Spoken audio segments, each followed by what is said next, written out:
Iran और Israel के बीच बीते 12 दिन से चल रहे युद्ध पर अब संघर्ष को लेकर अमेरिका के राष्ट्रपति डोनाल्ड ट्रंप द्वारा किए गए संघर्ष विराम की घोषणा पर पीडीपी अध्यक्ष महबूबा मुफ्ती ने तीखी प्रतिक्रिया दी है। उन्होंने कहा कि सबसे पहले ईरान की जनता को सलाम करती हूं, जिन्होंने जिस जज्बे से इस युद्ध का सामना किया, उससे अमेरिका और इजरायल घुटनों पर आ गए।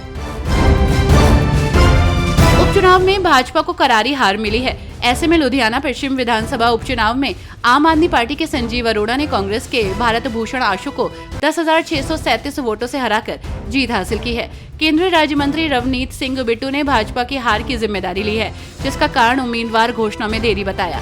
भाजपा प्रदेश अध्यक्ष सुनील जाखड़ ने कहा कि पार्टी एकजुटता से लड़ी। ईरान इजरायल युद्ध को लेकर बात करते हुए शिवसेना यूबीटी नेता संजय राउत ने कहा कि ईरान हो, इजरायल हो या अमेरिका, किसे घुटनों पर लाया है मैं ये नहीं कहूंगा, लेकिन किसी देश का स्वाभिमान, हिम्मत और जिगर क्या होता है, ये जरूर ईरान ने दिखाया है। ईरान भारत के साथ भावनात्मक रूप से जुड़ा हुआ देश है। ईरान हमेशा हिंदुस्तान के साथ रहा है। ईरान से हमारे देश के प्रधानमंत्री को कुछ सीखना चाहिए। ईरान के सर्वोच्च नेता खामेनेई ने कहा, ईरान किसी के सामने आत्मसमर्पण नहीं करेगा। मुझे यकीन है कि बुद्धिजीवी लोग इस बात को समझेंगे।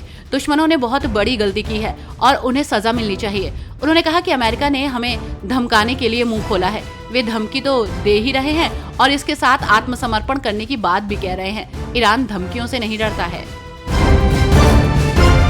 उत्तराखंड सरकार ने 12 जिलों में त्रिस्तरीय पंचायत चुनाव पर लगी रोक हटाने के लिए आज फिर से हाई कोर्ट का रुख किया।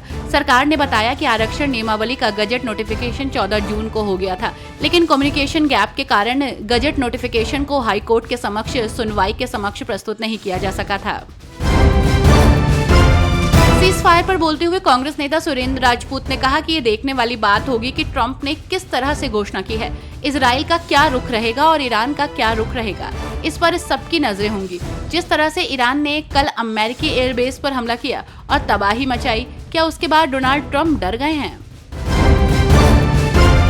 उपचुनाव में आपको बड़ी जीत मिली है, तो वहीं गुजरात की बिसावदर सीट पर विधानसभा उपचुनाव जीतने के बाद आम आदमी पार्टी ने नेता गोपाल इटालिया ने कांग्रेस पर निशाना साधा। उन्होंने कहा कि कांग्रेस वाले अहंकार में हैं।